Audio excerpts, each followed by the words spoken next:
and welcome back to the channel. Welcome if you are new. Hello. I talk about books and writing, and I'm not talking about creativity today. That strap is going to get on my nerves. I can feel it. Anyway, today I'm actually going to be talking about tropification, particularly with romance and a little bit of romancy, because romance is what I read, romance is what I write, it's what I know best. So it's where I'm most qualified to talk, because we haven't tropified e-commerce copywriting yet. And that's the only other thing I write. Anyway, so I'm going to start off by saying this. Tropes in of themselves are neither good nor bad. They have always existed, and that is just fine. That is just part of storytelling. You want to read a book with no tropes, you're going to be reading like a textbook on some subject. But if you are telling a story, it will have tropes. It's just nature of the beast, man. That's how it works. Now, I think there are three reasons why we're kind of going into that thing, and like tropes are becoming this like dirty word almost.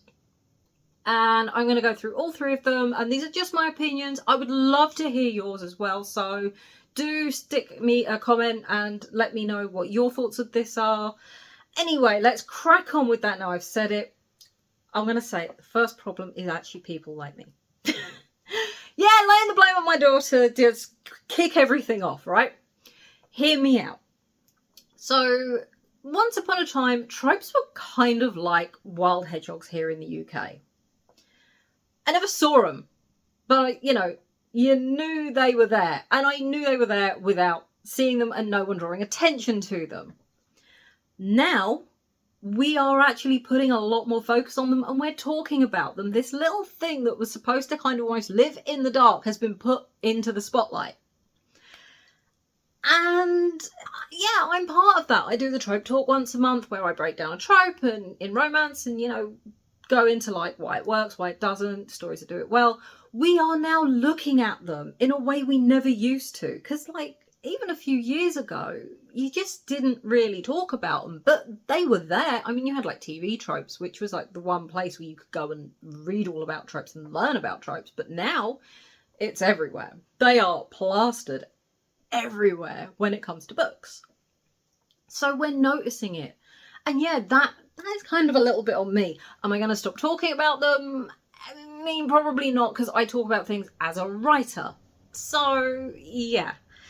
I think that is kind of the first thing, because once we're aware of them, we're looking for them, and we're putting them under a microscope in a way we didn't a few years ago. That said, the next problem, I do think this comes down to writers. And it is writers putting the cart before the horse. Rather than having a story or characters and then building everything around them and the tropes happening in spite of them, because that's kind of how it works, because the tropes will happen in spite of you if you're telling a story. I think that some people have it in their head that when they want to tell a story, they want something that's going to sell, and they're going to go for something that's really popular. What's the popular trope? I'm going to just take this really popular trope and build everything around it. So the story feels tropey. Now, a little while ago, I DNF'd a book. I can't even remember what it was called. And it just felt like they were trying to cram in trope after trope after trope. And I got to like 20% and I'm going, you're going to get the story going now? Because, oh, God, I don't feel like it's getting anywhere. And I'm just looking at tropes and I'm seeing tropes. I'm not seeing a story. And that is the problem I think a lot of readers have. And look, the reality is, if you are a romance reader, tropes are kind of obvious in there, because there is only one real story here. It is A meets B. Okay, sometimes multiple, but I don't do those stories. So, let's just keep it simple. A meets B, and then by the end of the story, A and B have fallen in love, and they are a couple, and everything is magical. That's a pretty basic story. The tropes are just what give it flavour and depth. So they are necessary, they are important, and they are what kind of makes the story up. But they should feel subtle. They shouldn't feel like really jammed into your face. Some less subtle than others. Enemies to lovers. I mean, that is basically also the story. It is how the enemies became lovers. It is a big part of it. But it shouldn't feel like the only thing. And I think, yeah, I get it. I get why readers have become frustrated with the whole like tropification. Everything feels like the same book because, yeah, we are putting such a focus on the tropes. So it's not great. And I see why. So, I mean, like for me, when it comes to telling a story, when it comes to starting writing, for me, it starts with characters. It almost always starts with characters. Occasionally I have a plot idea, but usually I have characters. And then I give them stuff to do. And look, yeah, there are tropes, but they just spring up. I don't actively go in going, well, this is popular, so I'm going to write this. Because, one, I do not write fast enough to keep up with the tropes. And two, it's not how I write. I don't want to write that way either, because I want my stories to be character or plot driven, not trope driven. And I think that, for a lot of people, is where the frustration lies. It's feeling trope driven. It is the wrong bit in the driving seat. So there is that. The last thing, it's not the fault of writers. It's actually the marketing. Hear me out, right? So I do scroll a lot on Instagram. I am on Instagram. It's Aurora Powling. If you want to come and give me a follow, I post very sporadically, but I post. And yeah, I will be scrolling through, and I see ads for romance books because for once the algorithm has actually given me something I want. And it's a very pretty picture, and it's the tropes. Now, I get it, because here's the thing. We've all got the attention span of a gnat, because doom scrolling is just it these days. You know, we're all guilty of it. We're all guilty of spending way too much time going through our phone and not really doing productive stuff. I'm just as guilty, you know. I'm not saying it's anyone's fault here. No one is at fault. Because here's what happens. You catch a trope in the corner of your eyes. You'll go flicking through, go, oh, cozy small town romance. I'm in. Straight away, my gnat-like attention span is like, go on. And yeah, suddenly I'm looking at the other stuff and it's like, oh, enemies to lovers, or, you know, brother's best friend, whatever. And you're seeing stuff and going, oh yeah, I like Grumpy Sunshine. And you're looking and suddenly it sucks you in. Now, sometimes I think the tropes they use are the wrong ones. And here is my issue.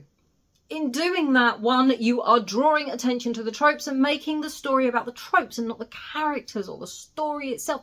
You're basically ending up with like the story in bullet points where it's like, oh, he falls first. I mean, yeah, great, but... And that is a totally legitimate trope. However, I wanted to find that out while I was reading it. I don't need to read the story now. You've basically told me everything. I know he works in construction and she paints, you know, I don't know, whatever for, you know, she paints tea towels for a living. I don't know. Great, I've got all the details. He's grumpy, she's sunshine, and he's going to fall in love with her. And now I know the story. It's really frustrating. You know, just give me a couple of points to know enough. And look, they're also kind of great. It does work for marketing because not only will I maybe catch something and go, I like these tropes, I'm going to give this a look. Sometimes it'll be like, oh, that's that trope. No, carry on.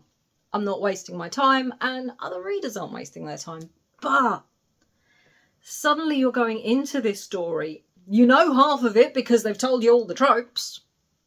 And the other issue is that, you know, you're looking for them. Of course it's going to feel tropey if you are actively looking for the tropes. Or sometimes you're not even actively looking. It is subconscious because your brain knows they're there. So even if you're not thinking about it, it knows. And that little subconscious is ticking away and going, well, where's this? Where's this? Where's this? I was promised all these things. Where are they? And it does ruin it. And it's really frustrating because there's some great books that will just feel tropey purely because the marketing turned the book into just a couple of tropey like bullet points. I mean, I get why they do it. Can we start having a different like in vogue for advertising books now, please? I think that is the other issue. And it all comes down to the same thing though at the end of the day. We are drawing attention to these tropes that used to be There used to be the sprinkles on top of the sundae. There used to be the mortar that was holding the bricks together. And yet now they are like, bang, front, centre stage, major spotlight. We're looking at them in a way we never used to. Do I also think we're getting a lot of the same stories? And they just feel tropey and contrived. Look, part of that, I don't think that's new at all.